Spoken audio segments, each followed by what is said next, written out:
Also thank the chairman of the full committee and the ranking member of the full committee and the subcommittee chairs as well. I serve on Homeland Security, and I am constantly aware of the overlapping duties and responsibilities, Mr. Chairman, that of course the United States military, which has its confinement on certain areas, but also working to secure the homeland. The Jackson Lee Amendment number 64, number 4 in the unblocked Amendment 4, makes an important contribution to the bill by improving the effectiveness of the Northern Command, NorthCom, in fulfilling its critical mission of protecting the U.S. homeland in event of war and to provide support to local, state, and federal authorities in times of national emergency. Specifically, here's what my amendment does. It develops and has in place a leadership strategy that will strengthen and foster necessary institutional and interpersonal relationships with state and local governments, the backbone of securing the homeland, engaging state and local governments.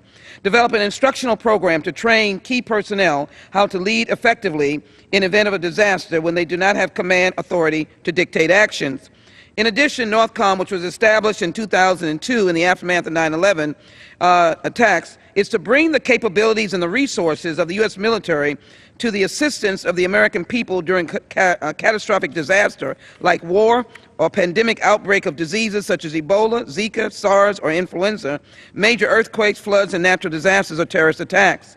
I live in the Gulf Coast, and I am well familiar with hurricanes, enormous rains that we've just experienced, needing to bring to bear moving large numbers of people, housing large numbers of people.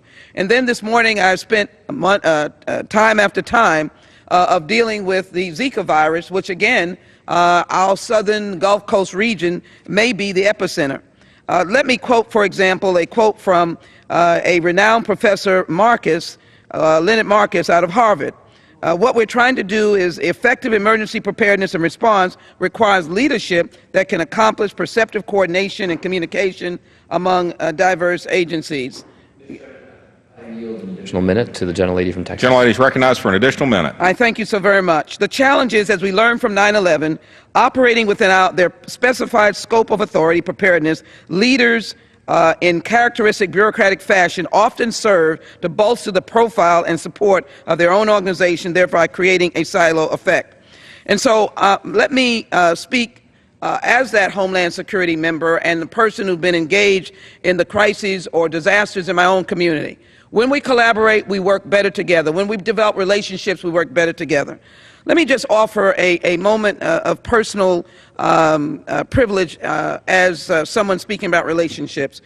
This bill has many good elements in it, and I'm propelled and committed to diversity and respecting all people.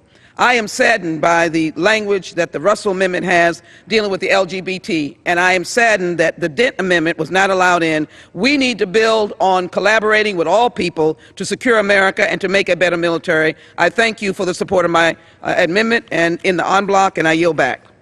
Gentlelady's time has expired. Gentleman from Texas.